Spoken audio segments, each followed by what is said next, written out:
Good morning and welcome. Welcome to our Stay by the Tree Messages of Hope here at Mothers Who Know, sponsored by Life Changing Services. We're so glad that you're here and so grateful that you've taken your time to be here. We know that's not an easy thing to do for women who have lots of stewardships, especially in the morning. We have lots of things we're doing, and so thanks for your effort to be here.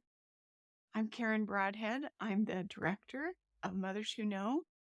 And before we get started, as people are arriving, I just want to, with this special welcome, tell you that you're in for a treat today. The director of our sponsor, Life Changing Services, is going to present to us today. And we're so grateful for his love and support that he extends to all of us as we serve and care for each other here at Mothers Who Know.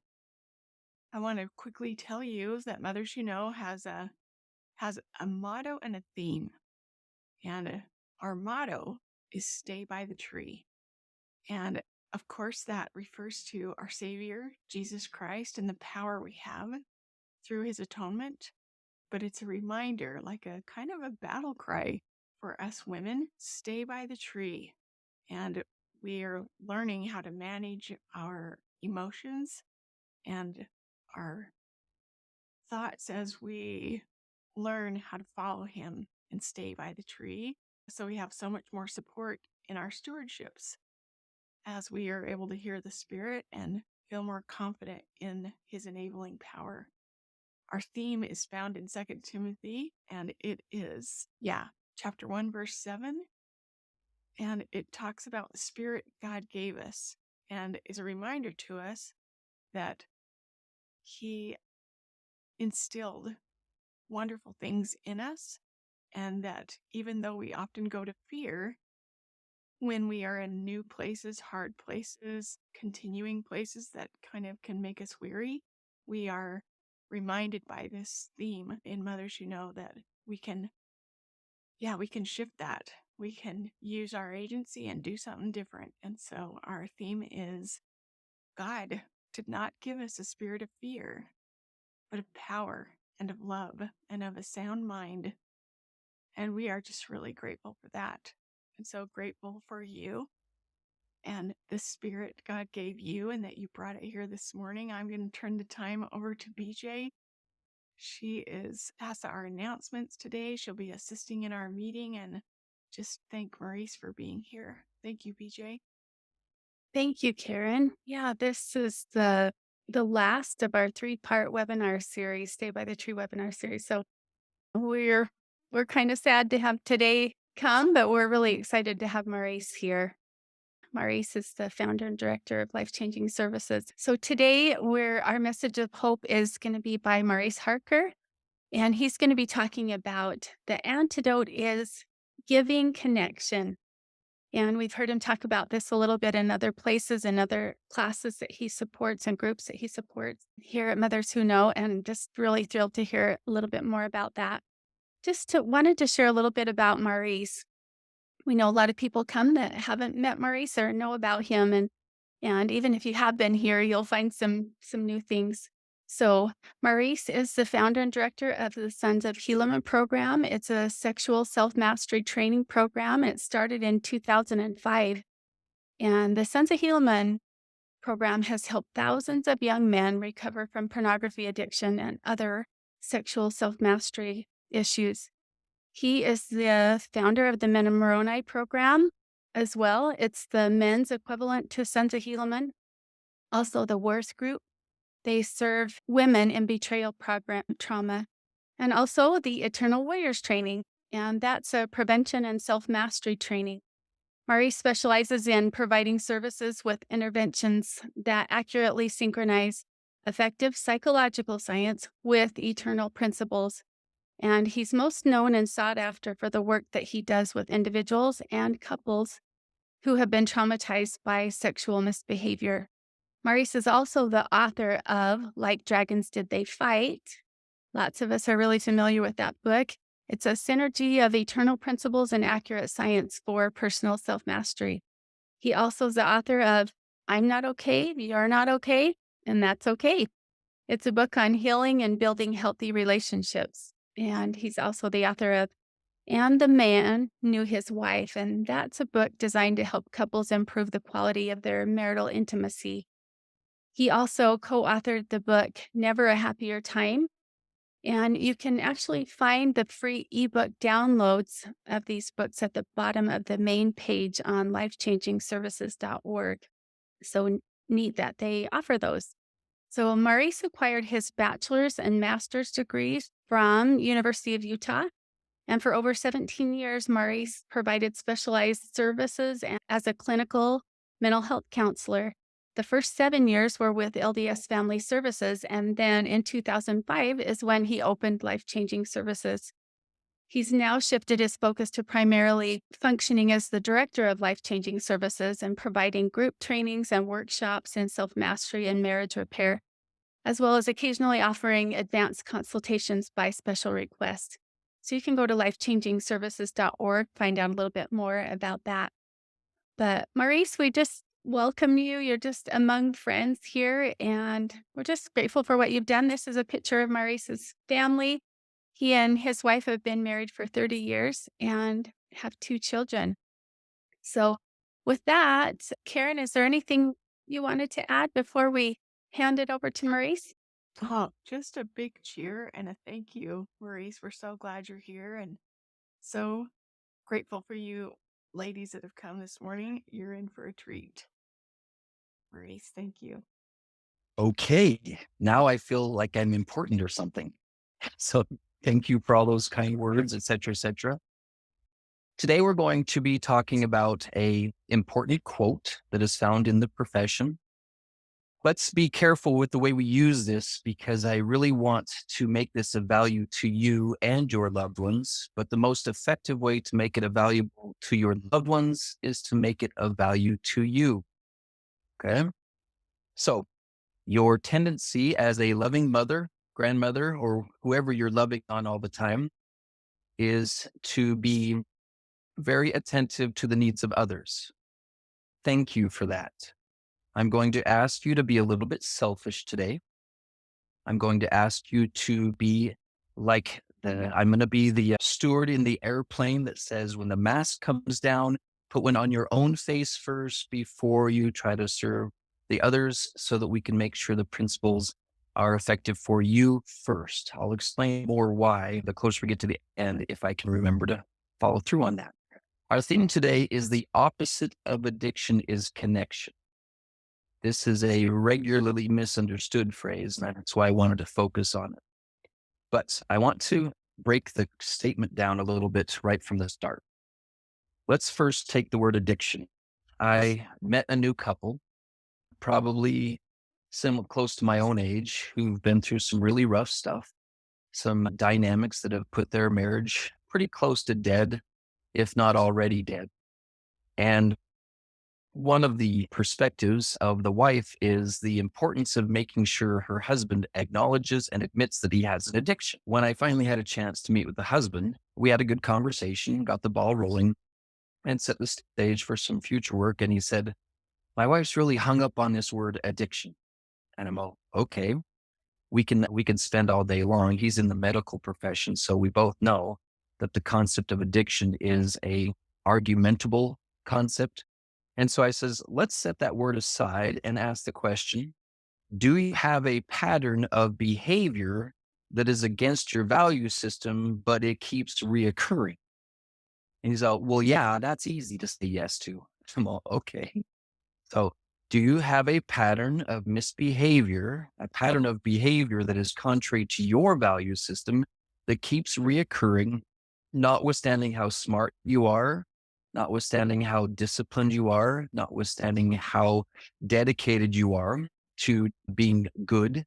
And so I invite you to be careful with this because I remember now that with women, Satan tends to torment you with your weaknesses.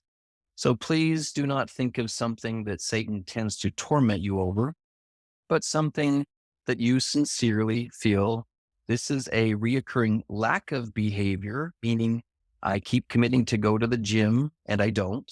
I keep committing myself to reading this one thing, but I don't. If you have a reoccurring pattern of behavior that you want to implement, but you don't, or if you have a reoccurring pattern of behavior that is against, the most common one we see is moms who lose it a little bit on their kids out of their value system. I was talking to a woman just yesterday who said, yes, I said things to my husband that are outside my value system in a state of pain and fear. And so there are many circumstances when we behave contrary to our value system. So if you would please, if you're feeling courageous and you want the best of this visit, please write down in your notebook your one thing, that one thing that now this is agonizing, okay? That one thing that you have wanted to get started on and get consistent with, or that one thing that you have always wanted to stop doing, but have not been able to do so. Make sure you put this in a place where others can't find it. Okay. This is not for public consumption.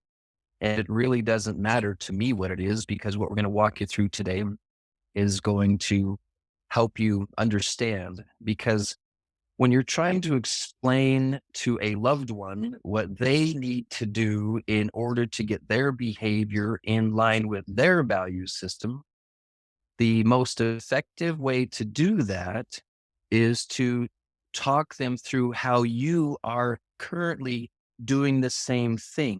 I've found that it doesn't help if you're explaining to someone how you overcame a self-mastery issue 20 years ago. And the other person says, so the last time you really fought for self-mastery was 20 years ago? Well, yeah, I haven't had anything important to work on since then. Okay. Is it true that you have not had anything important to work on for 20 years, for 10 years? It is my assumption that all of us have something to work on. And as I've worked on those who are the sinners, as I work with those who are the ones who are sent in for treatment, the first person they kick out of their circle of influence is the person who starts to work on them as if they are a car on a hoist and the other person's a mechanic and we're here to fix you. You can sneak up on them and say, I found some new tools that are good for all of us. Let's use them on you. I found another neat tool that's good for all of us. Let's use them on you. Okay. Some of you have husbands who need to be fixed. Some of you have sons or daughters that need to be fixed, or daughters-in-law that need to be fixed. Okay. Thank you for caring about their well-being. For today, please concentrate on that one thing that needs to be fixed in you. Okay. All right. I'm going to do a very brief. We have other classes where we talk about why do smart people do stupid things. But before we can talk about connection being a solution, I want to talk for a minute about how the disconnect happens. This was a mystery to me from the very beginning, where I couldn't understand why a smart, dedicated, committed person could initiate a path of behavior that is intended to be good, but I end up doing the opposite of what I planned to. Okay, I end up not following through on my plan. May I assume that that might be happening to one or two of you, where you make a plan and then you don't follow through on the plan and you're going, I don't understand why that didn't happen. I'm frustrated with my own profession because frequently we want to get to the point where when we formulate something in our value system, that we can create a connection between that and the achievement of the task. So that seems so logical and it seems so simple. So what is disrupting it? Okay. Oh, I was just explaining why I was disappointed with my profession is because they really struggle with and almost refuse to discuss the spiritual side of the psychological experience. Now, if you look at the word psychology, psych actually means spirit, and ology means study of. My profession is supposed to be the study of the spirit, although that is overlooked substantially. Okay. So let us remember that we all believe in something called the Holy Ghost. who attempts to influence our minds and tries to share thoughts and feelings with us. We have the option of listening or not listening. We have the option of taking it seriously or not taking it seriously. Our doctrine tells us that there is a dark entity, Satan and his minions. President Nelson often refers to him as the adversary, also has the ability to float ideas into your mind, and you have the option of ignoring them or not ignoring them. The problem is the Holy Ghost is not willing to be manipulative.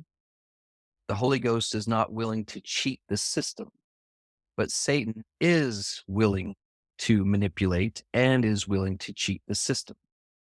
So I'm going to share with you, I'm going to put the link to it in the chat so you can look at it more in your own free time. But I'm going to share with you a video that someone else put together that describes this process. We're going to go through it pretty quickly because I don't want to spend a lot of time on it. But I wanted you to have a visual representation of what goes wrong in the brain when we behave contrary to our value system. Okay. You see a diagram of the brain in the middle. Quick reference, in the front of the brain is your frontal lobe where you hold your value system. When you commit to going to the gym every morning at a certain time, this takes place in your frontal lobe. Okay. And you really anchor yourself into it as much as you can.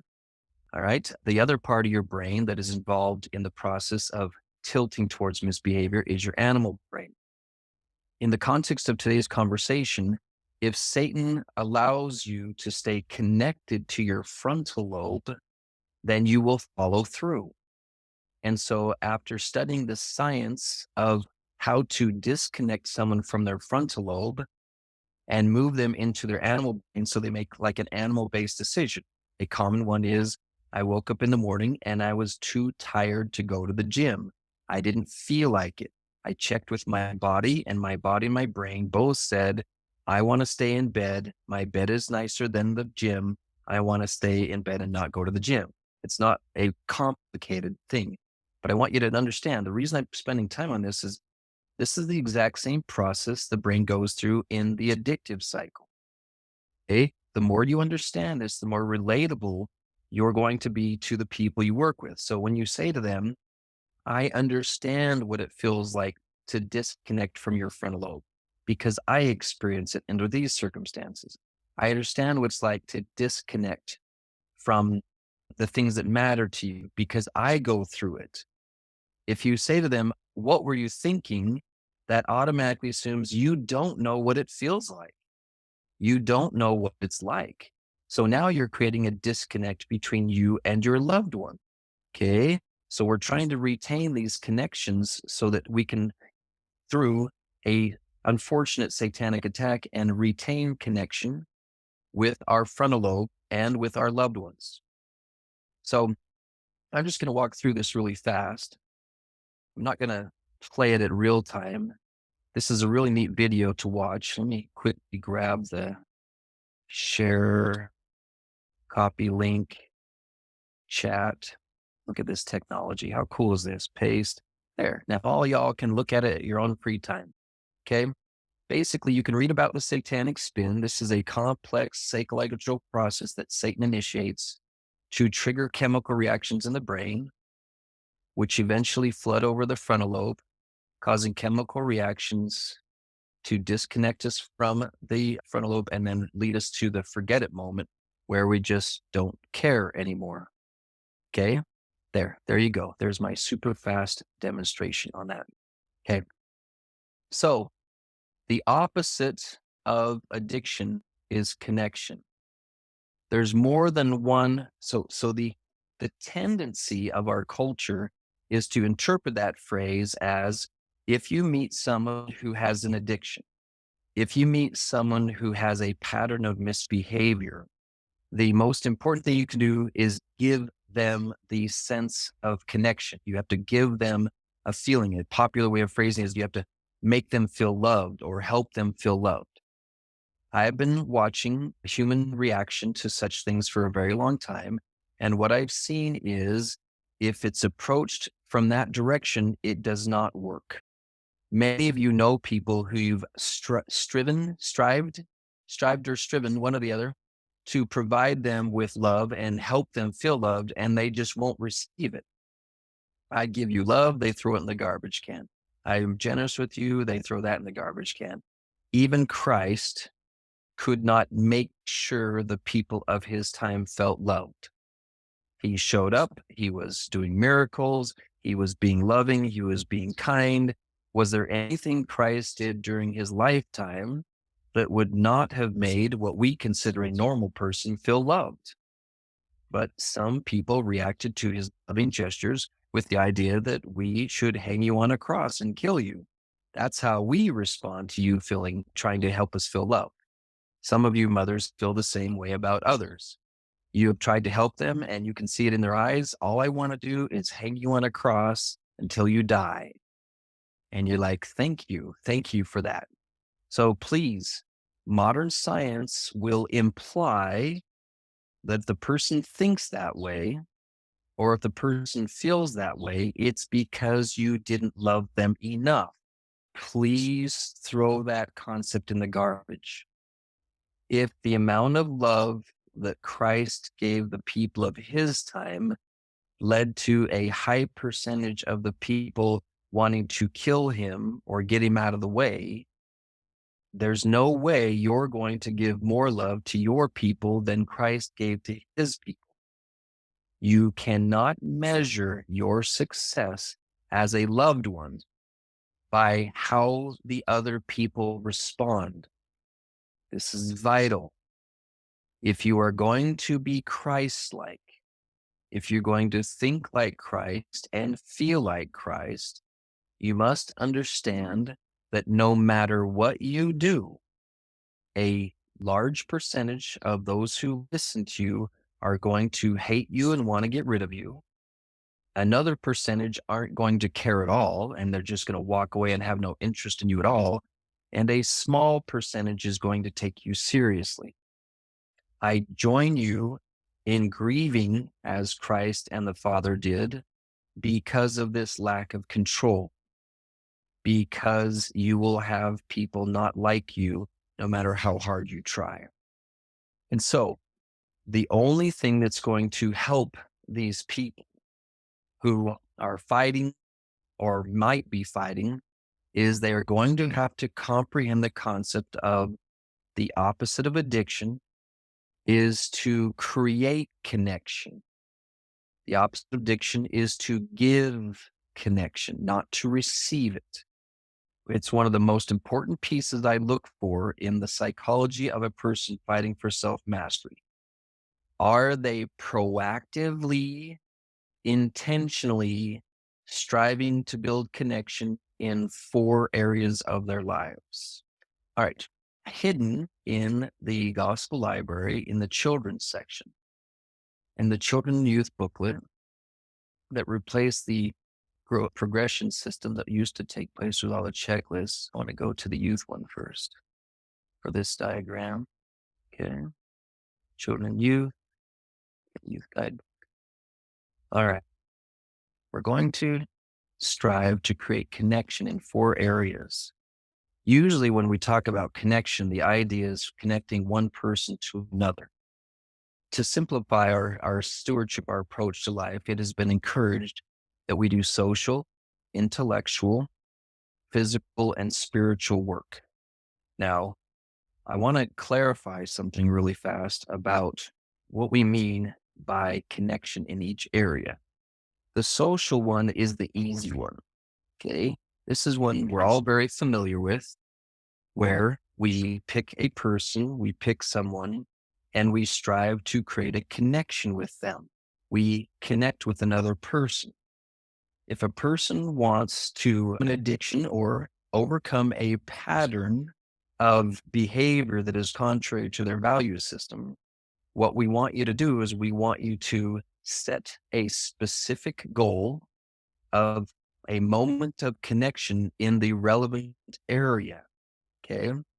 So when it comes to social, it's picking, I am going to pick this person with this activity, and then I'm going to try to find a time and a place to have that connected moment.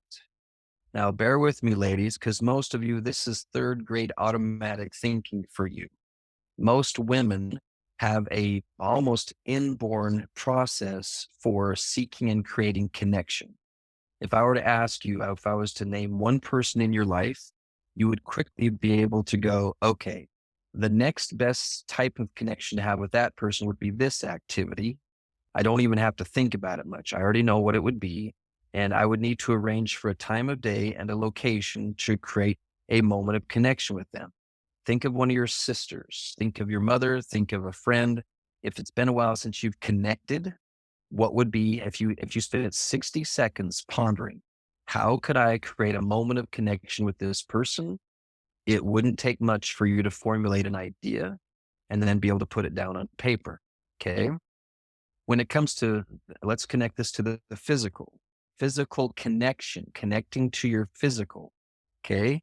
Now, this is a very important way to approach this because instead of going, I need to go on a diet or I need to get to the gym, okay, I encourage you to ponder what is a connecting experience I can have so that I can be connected to my body and feel like we are friends and feel like we are moving forward.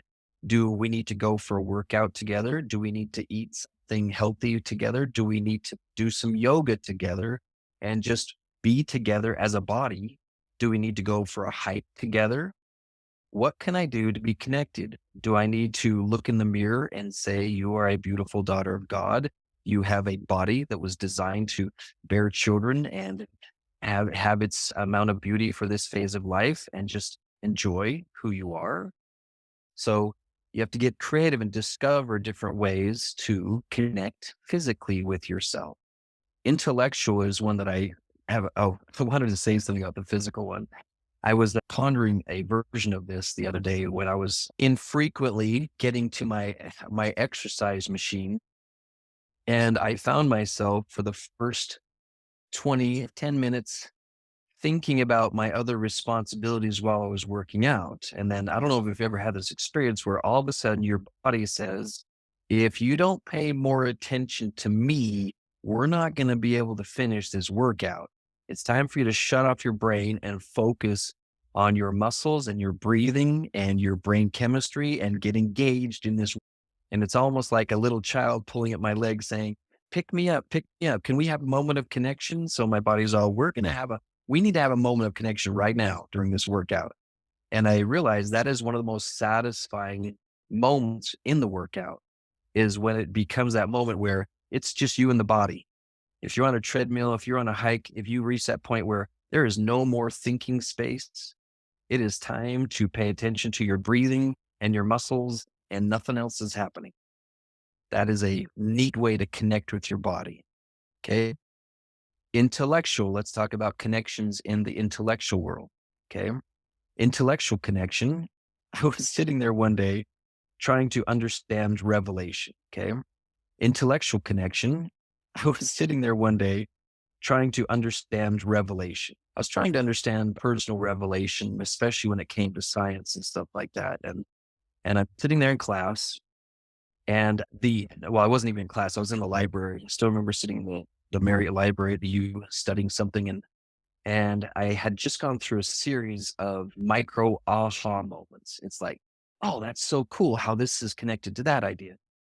Oh, that's so cool how this is connected to that idea. During that time, I was memorizing a lot of scriptures at the same time I was going to school and I was listening to a lot of conference talk. I wasn't married yet, so I had plenty of time to fill my mind with other things and the connections between what this prophet said and this textbook said and this said. And the revelation I got is, Maurice, okay, you understand neurons. Neurons are these little rope type looking things, string type things. He says, if you have two ropes laying next to each other in your garage, just laying on the ground next to each other, what are the chances they're going to become tied together if you don't help them? Well, that's silly. They're just going to lay there. They're not going to do anything. There's not going to have any connection there. He's all, I know. So it takes an advanced intelligence to enter this space and take the two ropes and create a connection between them, right? I'm all, yeah. He's all, well, guess what, Harker? Your neurons are just laying there next to each other until I, the advanced intelligence, come in and create connection.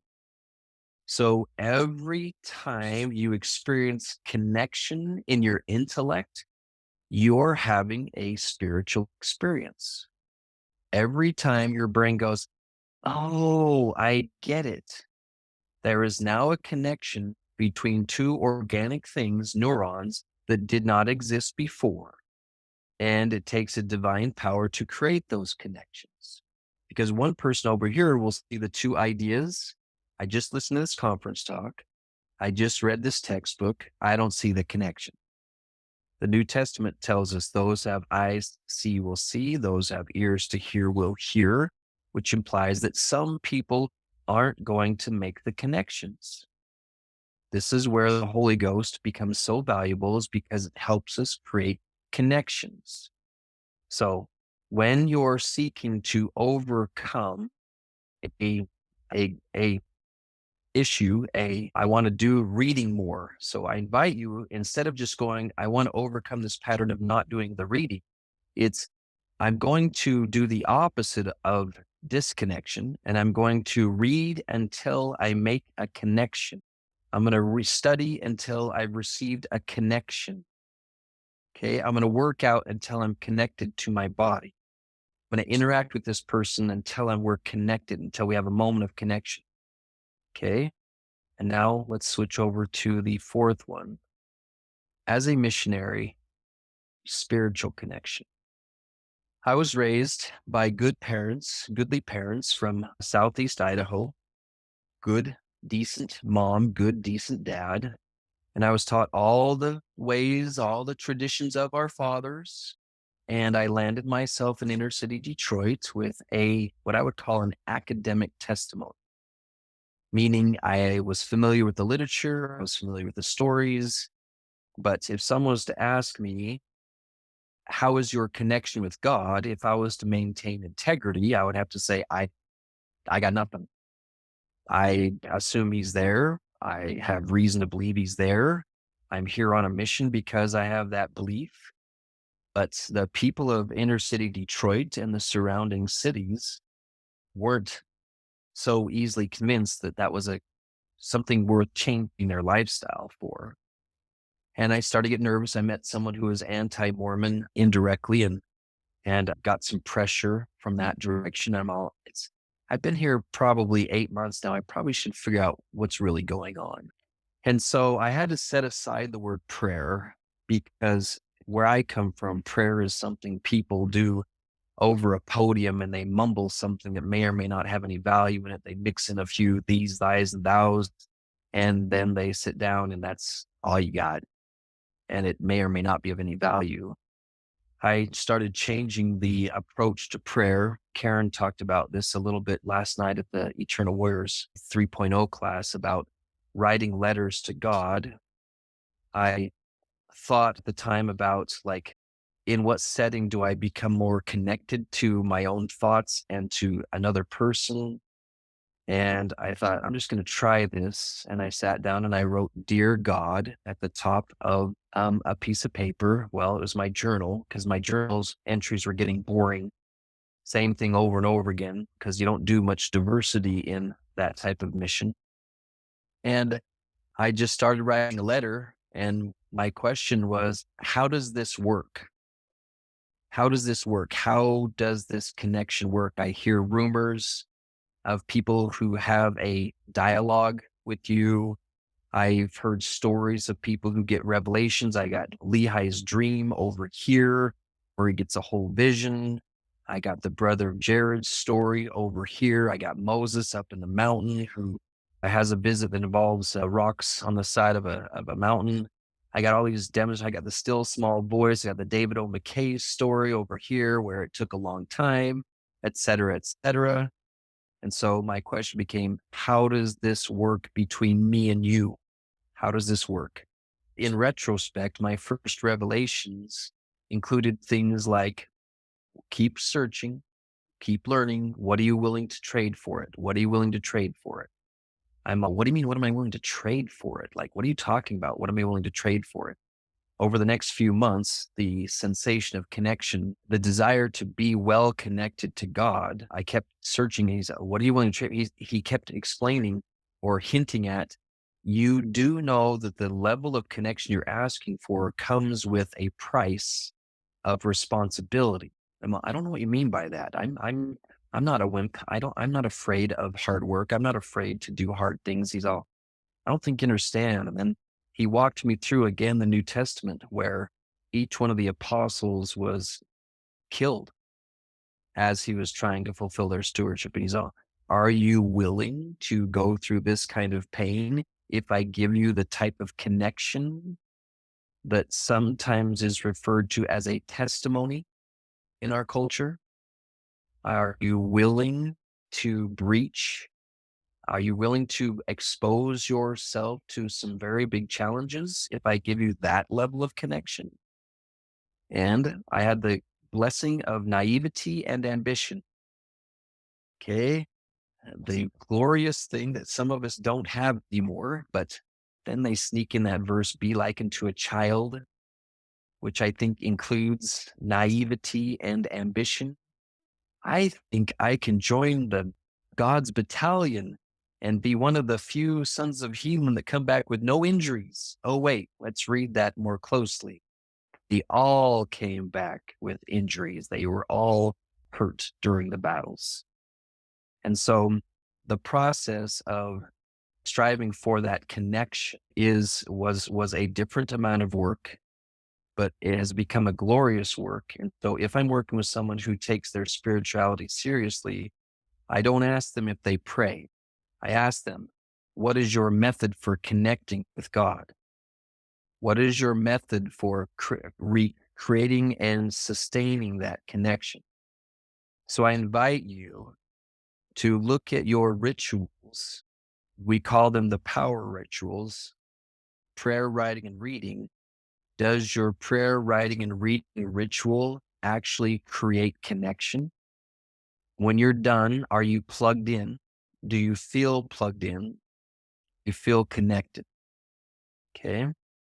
So let's combine a few principles now. We have this magician, otherwise known as a prophet, who gives us some powerful concepts. Let's take the diagram we're just looking at and add some other diagrams to it. You will find in your pattern for growth system this thing that we now call the DPAR, discover, plan, act, reflect. If you want to learn how to build connection in the 4 quadrants, I invite you in your prayer, writing, and reading ritual to pick one of the 4, okay? And then do some reflecting first. So let's go to social for a second. If you would please, in your notebook, write the word social down and then put the word reflect underneath it. And then just take a second and with a small mini prayer, Father, be with me while I do this, access divine power and just ponder for 15 to 20 seconds on who could use some connection in your world. Who, not you, not who do you need to connect. Who do you know that could use some connection?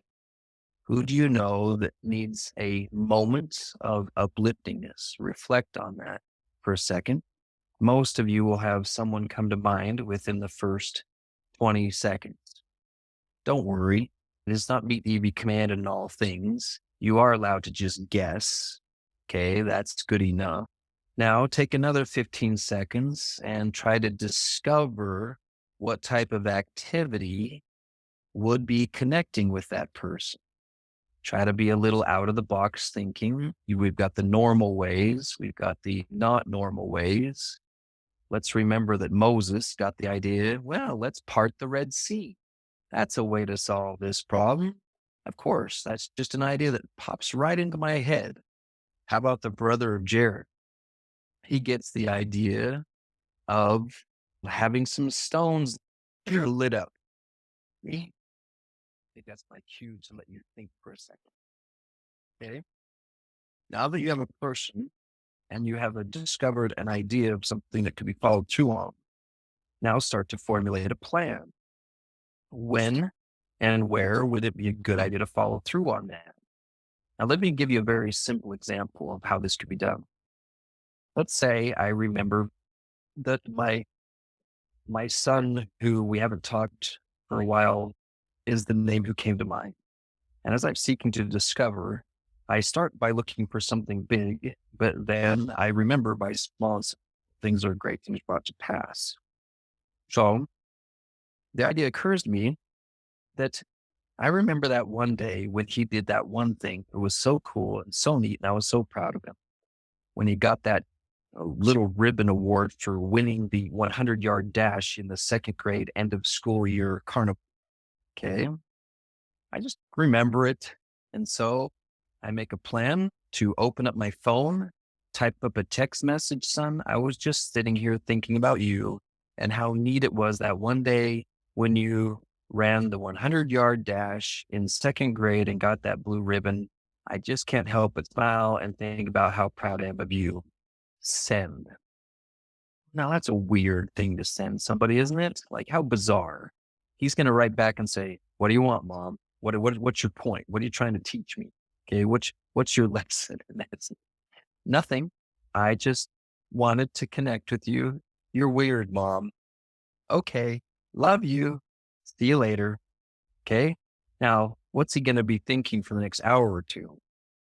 Why would my mom send me a message about what happened in second grade? What is her point? The more he ponders it, the only thing he's going to find left is maybe she just wanted to remember a happy moment we had back then. That's cool. All right. Whatever. So that's an example of walking through the social version of connecting. Okay. Now here's the neat thing. Look at your thing that you're trying to not do or to start doing. Imagine replacing an action plan in the very moment that you don't usually do what you're planning to, or the moment of time where that's usually when I break open my carton of ice cream and I start eating ice cream against my value system. Instead of doing that, I'm going to plan to formulate and send this text message to my son at the very moment when I would have been opening up a bucket of ice cream. I'm going to create connection instead of behaving in a way that might be classified as an addiction. Okay. How about intellectual? Right. Now, we've met people who read books, study books, et cetera, but they're still not making any connections. This is aggravating and agonizing in my professional position, where I'll have someone read the Like Dragons Do They Fight book and they say, "I couldn't find any connection in that book to my situation." I'm all, "Why?" And they are all, "Because I'm a 50-year-old man and that book was written for teenagers. I am a complete sex addict, but I couldn't see how the book related to me." And then I have a 40-year-old woman contact me and say, "Thank you. That book changed my life. I've been working on getting to the gym every morning. And although I'm a female, although I'm not a teenager, and although I'm not fighting a sexual addiction, I still found the connection in the ideas." And now I want to say, well, those have eyes to see, we'll see. And those have ears to hear, we'll hear. And if you're not going to. So instead of saying, I'm going to read a book for this many minutes a day, instead of saying, I'm going to study this for that reason, I invite you to reflect upon an area of your life that could use some intellectual connection. What is a part of your life where you could use some more important learning? Do you need to learn about finances? Do you need to learn about retirement plans? Do you need to learn about health insurance? Do you need to learn about how to play Monopoly? I don't know what's important for your phase of life. But if you reflect and find something that is relevant, you can even use Ether 1227. If men will come unto me, I will show them their weakness. Okay. And then start discover. All right. The neat thing about the internet nowadays, you can type any ridiculous question in there and you'll get some useful answer out of it. At least it'll give you some hints. And then Plan your study time around what you're trying to connect with.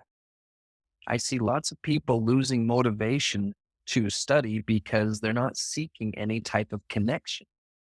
They're just reading because they're supposed to read. They're just doing something because someone else suggested it. Well, you need to read this and you need to be aware of that. You need to study politics for this reason, whatever. Okay. Before you start that, do your reflection work and find out, what do you actually need? What is actually going to give you a connection to your intellect and is going to build a bridge in your brain to something useful to your world? And if someone comes up to you and says, are you adequately educated on what's going on with the politics of something? And if your arena is not politics, you say, I have chosen to not focus my attention in that area because I have other areas where I need to be well connected to accurate information. And then put that in your plan, and you will find that acting upon it is even easier. Okay. Same thing with physical. Reflect. What is really needed with your physical life? Maybe you don't need to go to the gym more often, but you need to adjust the vitamins that you're taking. Maybe that's more relevant to your situation. Maybe you don't need to prepare for a marathon. Your doctor says if you just go for a 20-minute walk every day, that would be adequate for your phase of life. Maybe you don't need to get down to your high school weight. Maybe you can get it some more accurate information and learn how to make sure your body can just last longer so you can give to the world longer than you were planning to, so you don't die as early. Maybe you need to stop drinking certain soda pops so that your system, it goes better. I, I, by the way, just so y'all know, I'm a hypocrite in all these areas. I'm not telling you that I live in any certain way. Before you make a plan or a commitment to a physical goal, do a very clear reflection on what needs to be connected with. Okay. Do some discovery work. You might have to talk to a doctor. You might have to get a new physical to get a clear assessment of what your body's condition actually is, what actually needs the correct attention, and then make a plan. And now you'll be able to act upon it because all the elements are connected. Your motivation is connected to accurate information. And then the same with spiritual. Okay. Reflect what part of your spiritual world needs some attention to it. Do you need to improve your ability to receive revelation? Do you need to improve your ability to live up to your revelations that you've already gotten? Do you need comfort? Are you in a phase of life where tragedies happening and difficult things are happening, and your spiritual focus should be on just resting? Come unto me, all ye that labor and are heavy laden, and I will give you rest. Maybe your spiritual need is to do less. Maybe your spiritual need is to walk slower. Our world has such a tendency to pressure with urgency. But Christ, in two circumstances where the people said, hurry, hurry, hurry, the young girl's going to die, the young girl's going to die. And then someone shows up and says, never mind, it's too late. Never mind, it's too late. She's already died. He just says, it's okay. It's fine. And everyone's panicking. It's fine. Even when Lazarus died. All these things, every time someone comes to you and says, we're under pressure, we're under pressure, we're under pressure, everything's going to fall apart if you don't do this one thing at a certain speed. Well, if Christ can slow down and let a little girl die before he shows up, isn't that the most extreme example of someone who didn't rush to the aid? You didn't make sure I got my homework on time. You didn't make sure dinner was there on time. You didn't rush to make sure the Relief Society lesson was ready. Hurry, hurry, hurry, hurry. Okay. Everything we read about Christ's life, he was not in a hurry. He took the time to connect with the people around him and connect with the activities he was doing. Okay. So I invite you to go through this cycle. So you'll see these DPAR circles in your prayer writing and reading session. So I'm going to show you how to put this all together really quick. You spend some time getting familiar with your mission, your purpose, and your identity. What is my mission? What is my purpose? What is my identity? You reflect on it. You do some discovery work. You plan. You might have to do some extra work on that. Then you connect that to your roles and your goals. Who am I in this lifetime? What is my purpose? And what roles do I need to fulfill? What goals amongst those? Then we DPAR the roles and goals and create act menus. I could do this. I could do that. I could try this. I could try that. I could try this. I could try that. And then over here, these triangles represent the initiation of a plan. I'm going to do this, and then I'm going to do this, and then I'm going to do this, and I'm going to do this. For instance, if my plan is to go to the gym tomorrow morning, and that is important for my physical connection, we represent this final dot here as that connection. In order to go to the gym, I'm going to have to wake up at 6:15. In order to wake up at 6:15, I'm going to have to do this. In order to get out of bed by 6:20, I'm going to have to do this. To make sure I'm rested enough, I'm going to go back and do this. I'm going to have to make sure my gym clothes are ready. I'm going to have to make sure my snacks are ready. I'm going to have to make sure my water bottle's ready, et cetera, et cetera. And so I would have to start working on it at 9 p.m. the night before if I'm actually going to get to the gym by 6:30 in the morning. Okay. I breezed through this really fast, but I want you to see the connection between the different if you're going to get your behavior to match your value system, you have to connect everything in between. You have to go from your mission and purpose to your roles and goals to creating an action menu and then a plan to follow through on it. And then you can actually feel a connection from your heart, your mind, and your spirit to what you're doing every day and get stuff out of the way that is not connected to it. So the reason we use the term opposite of addiction is connection is because the chemical scale pathway, the first video diagram we showed, is when we're disconnected, the brain starts getting thirsty. The brain starts getting hungry for something, and it'll eat a whole bowl of chocolate when it needs to be eating a bowl of broccoli because it just can scoop it and just panic and scoop it. And so that's why it leads to behaviors that can be classified as addictions. But let's not fight over what is or what isn't an addiction. Okay. What we're talking about is a pattern of behavior that does not match your value system. Anytime you have a pattern of behavior of you don't follow through on something that you value, or you do something that contradicts your value system, this system applies to you. And if you want to serve somebody else who you see as behaving contrary to good values, the most important thing you can give them is your experience and the challenges that go with it and the satanic battles that go with it. So that when you're talking to them, you go, oh yeah, I remember that part of the battle. I was experiencing that just yesterday. I was experiencing that last week. And they're like, wait, you were experiencing this? Yes. As I battle to live up to my value system, I'm getting more familiar with what it's like for you. There are my thoughts for today, ladies. Let's open it up to questions if you have any. Maurice, thank you so much for just the things that you prepared and the things you've been learning and sharing.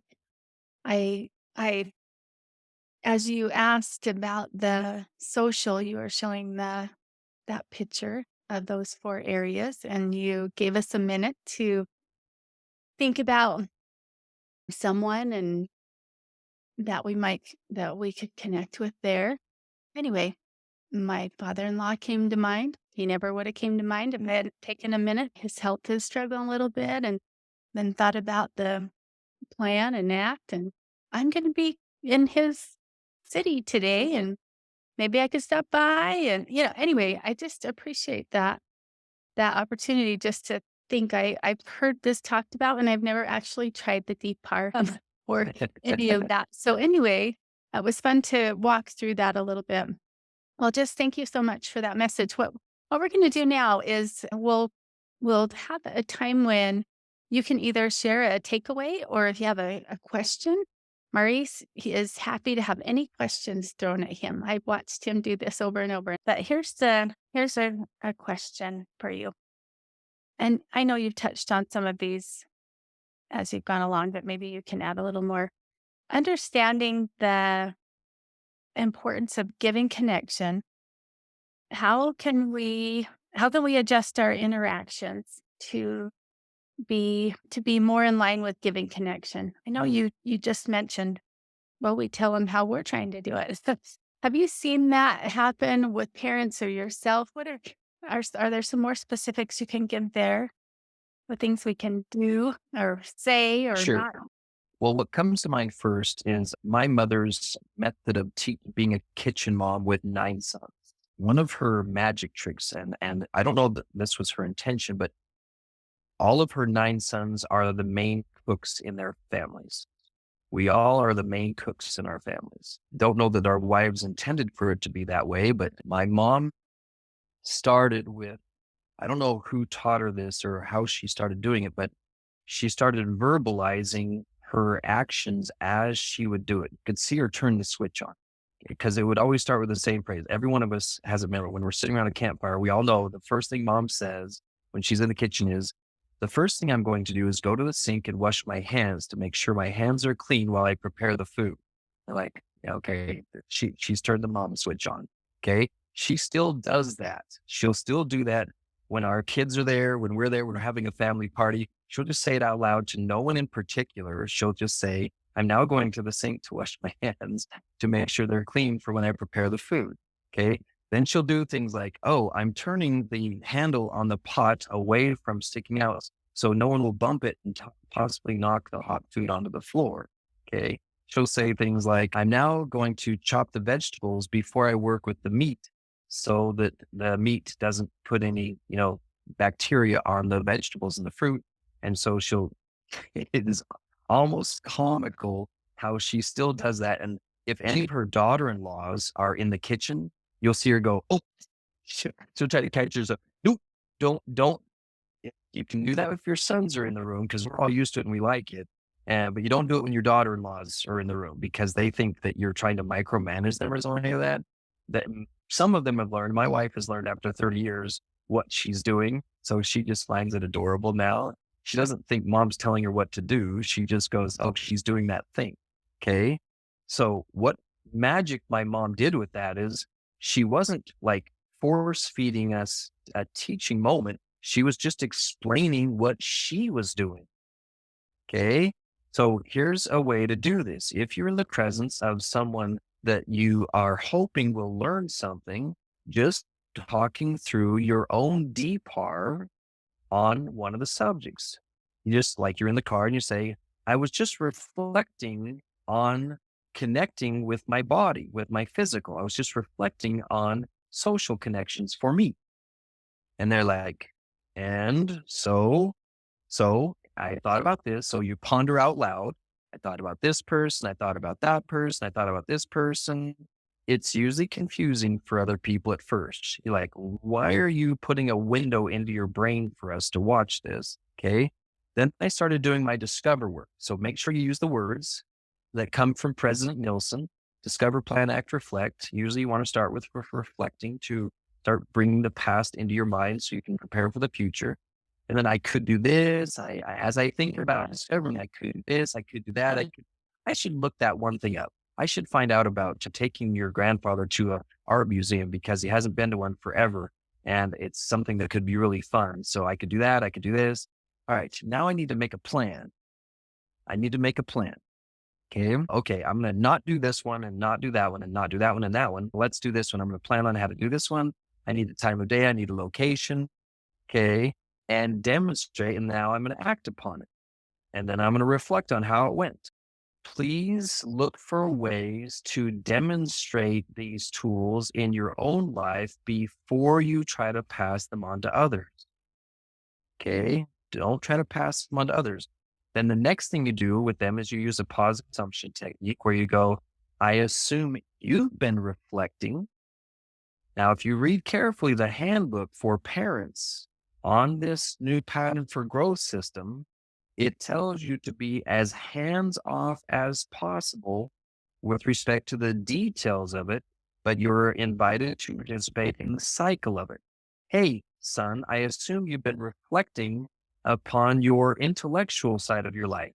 Nope, not a bit. Oh, I'm sure you have been. You want to be a smarter person. You've always wanted to be smart. Well, yeah, I want to be smart, but I don't want you to know that I want to be smart. Okay. Well, I'm just curious, as you reflect upon your intellect and developing your intellect, what do you think, as you discover, would be a wise area for you to focus on? Well, I think I need to be better in my science class. Okay, you're getting an A in your science class and you're failing all of your other classes. So I'm tempted to intervene as a mother and give you wisdom you don't have. But the instructions say you're supposed to pick your own goal. So I'm going to bite my teeth and say, that sounds great. I'm fascinated. Why would you say your science class? Well, because I'm obsessed with science and I plan to change the world with science. So I don't have any intention of being good at English or spelling or anything like Intuit. Oh, okay. Now I'm in a dilemma. Do I support my son becoming a world changing scientist? Or do I tell him to go spend time dotting his I's and crossing his T's and learning how to adjust his verb? Now I'm in a dilemma. Oh, the good news is according to the prophet, you don't have to tell him to change his goals. Okay. That sounds great. What's your plan? Walk me through your plan. I don't have a plan yet. You're smart. You can come up with a plan. I'm fascinated with your plan. Do you want help with your plan? No, I don't want help with my plan. All right. I'm interested in your plan. I'll to see what your plan is. How did it go?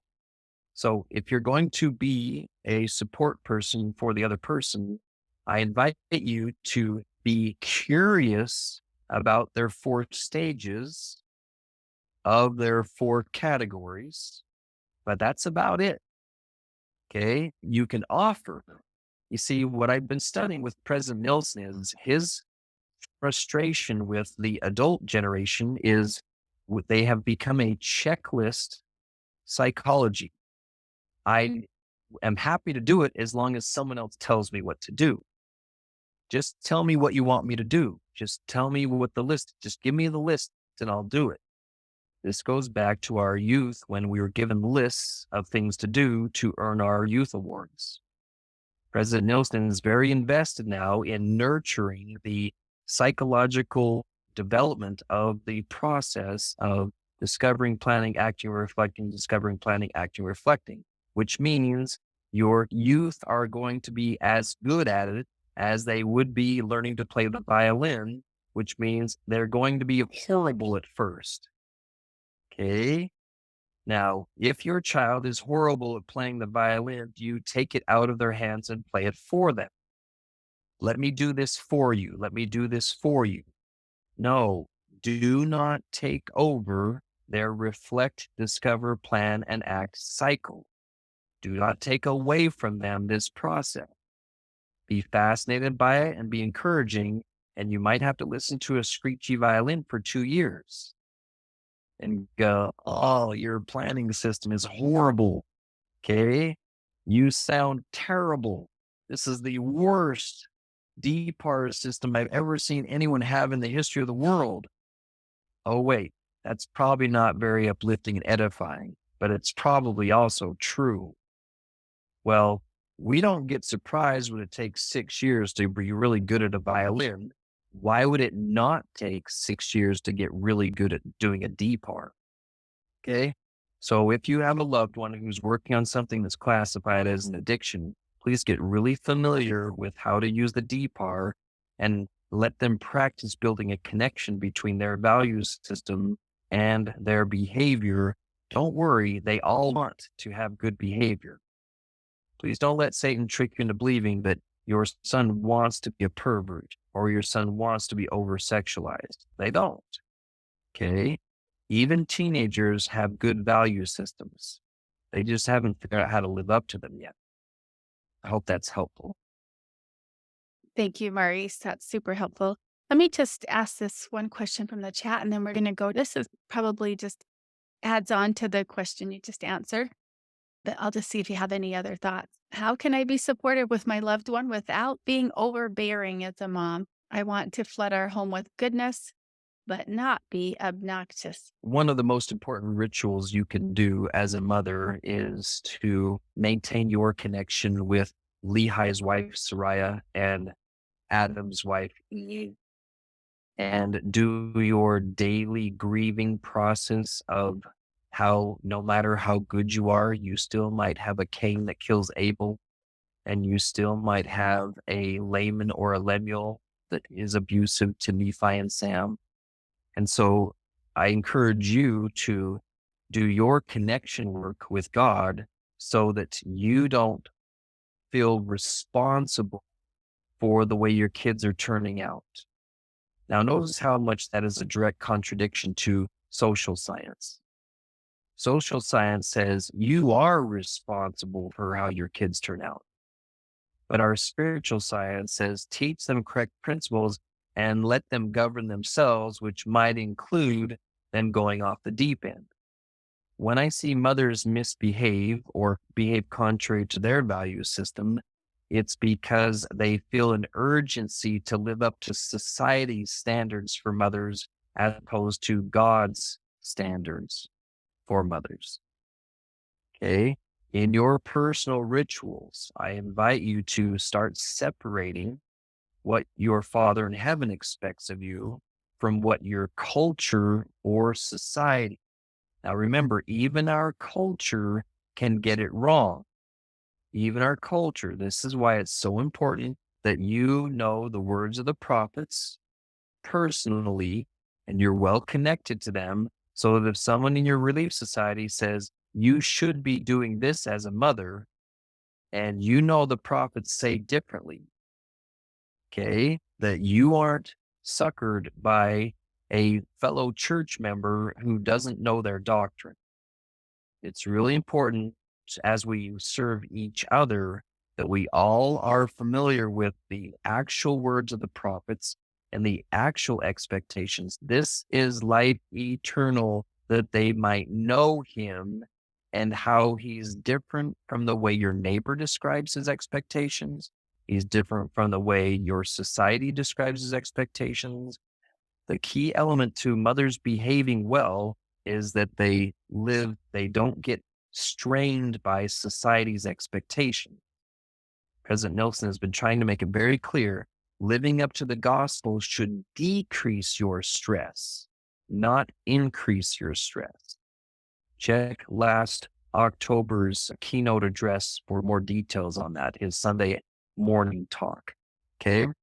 So in answer to this question, the question implies that being obnoxious means this woman is accidentally measuring her quality based on human response. If an adolescent describes me as obnoxious, then I'm doing it wrong. Okay. You cannot use the feedback of children to tell you whether or not you're doing things right. I barely recommend you take your husband seriously because some husbands actually work to receive revelation and some don't. Some give their wives feedback out of personal frustration, not out of revelation. There's another scripture that says, thou shalt have no other gods for me. That means if you're deciding whose feedback to listen to, if you listen to your children or your husband more than you listen to God, then you're breaking that second commandment. Thou shalt have no other gods before me. No matter how much discomfort it brings your family members, it is vital that you follow your own personal revelation on how influential to strive to be. Because if we say, well, let's measure that based on what your peers are saying, your people around you, let's do a public opinion on Ammon or Abinadi. Abinadi walks into this room. He says, I've got some information for you. Let's all take a vote on whether or not Abinadi is doing it right. The vote was, let's kill him. Let's light him on fire. Okay. So the public opinion says that Abinadi was wrong for having stood up to those people. Same thing with Christ. If we take public opinion, did Christ be the Christ correctly? Did he do his job right based on public opinion of his time? If we took a vote, obviously the majority of the people said We would rather kill Jesus than Barabbas. That was their public opinion at the time. So as you decide what behaviors to execute, do not use a human's definition of being obnoxious as your measuring tool. Just get in harmony with God and do it the way he teaches you to do it. How is that okay? What else? Thank you, Maurice. Really appreciate that. Let's go to you and then we'll see if we can sneak in. Okay. Thank you, Maurice, for your explanation of the DPAR. You've talked to us a lot. Well, you've mentioned a lot when you've come to DPAR, so it's been nice to have it broken down quite a bit and actually see how it should work or how it should work in our lives. And my question I want to ask, I'm seeing a connection to a response that you just shared, but I still want to ask the question. You mentioned earlier that you said you cannot measure your success to a loved one by their response. And I think sometimes as moms, women, we get hung up on that a lot.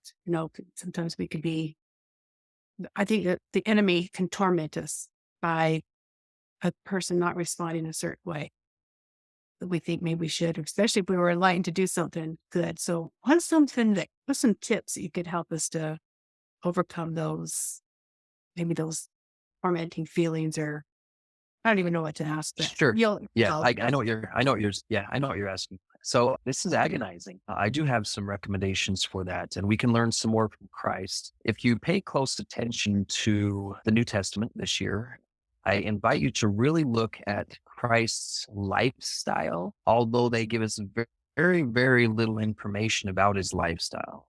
If you've watched some of the Chosen videos, they do a decent job of hinting at his lifestyle. Now, let me explain what I mean by that in particular. As you get into season 2 of the Chosen series, you'll start to see the disciples start to get in these little arguments. They get in these little confrontations, and it's almost always when Christ is gone somewhere. They refer to him. He's going for another one of his walks. He's going out there doing something. I don't know. I don't know where he's at. I don't know what he's doing. I don't know where he's at. I don't know what he's doing. Okay. This is a really important thing to look at in Christ's life. He spent a lot of time away from the people.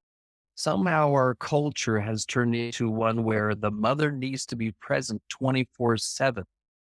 She needs to be where the kids can use her from the time she wakes up until the time she goes to bed. And I don't read anything in any conference talk ever that says a mother's supposed to be at her children's service or her husband's service from the time she wakes up until the time she goes to bed. There's nothing in there, but it has become a cultural norm of expectation. I need to be there for them. I need to be there for them. Well, don't you think that if Christ wanted to maximize his impact on the people, that he would be there for them all the time? He only had 3 years to influence. You know how fast 3 years goes by. How are you supposed to give enough influence if you're gone half of the time or more?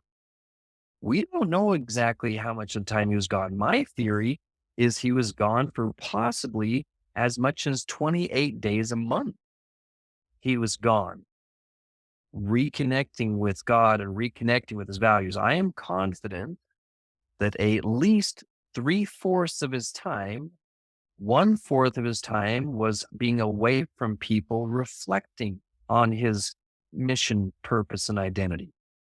1/4 of his time was spent discovering and pondering and thinking of ways that he could come up with another parable. I find it interesting that in these Chosen videos that it shows him working on his Sermon on the Mount with Matthew. He's working on his speech, and he's working on it and working on it and working on it. It is often implied that he just showed up and started talking. And just, nope, yeah, I'm just taking this off the cuff. I'm just going to fling it out there. Just some thoughts that I just randomly was having. But we have reason to believe that he did a lot of discovery work on his parables, on his metaphors, on the way he would teach, on his style, on his methods. And then he would make a plan. And his plan was often confusing to the fellows. I don't know if the actual story of when he had the guys till the farm and prepare this farmland for a guy who was a sinner, for a guy who was the one who attacked the Samaritan or attacked the person on their journey and left them stranded. And he's all, yeah, we're here to serve you. That's part of my plan. And so none of his three things, his reflection work, his discovery work, or his planning work, made sense even to his disciples. For some reason, we think that our behavior needs to make sense to our husbands, needs to make sense to our kids, needs to be explainable to our neighbors and our sisters and our mothers. Well, if I can't explain it to them, then they're going to judge me. Welcome to being like Jesus. You're going to be judged for the weird things you do. So what Christ would do, I'm confident, with his psychology is he would prepare his psychological momentum on his actions and his plans so that when he entered the space, he knew it was going to cause a ripple. He knew it was going to cause confusion. He knew people would be either fascinated or angered by it. And he finished his work and then he walked away. He didn't ask, well, how do you feel I did there? This is a very scary thing that's in our popular culture. I've had some moms tell me about the feedback sessions they have with their kids, where their kids are giving them feedback. I'm all, are you insane? What makes you think an adolescent is qualified to give you feedback on your parenting? No. Does Christ ever ask mortals for feedback?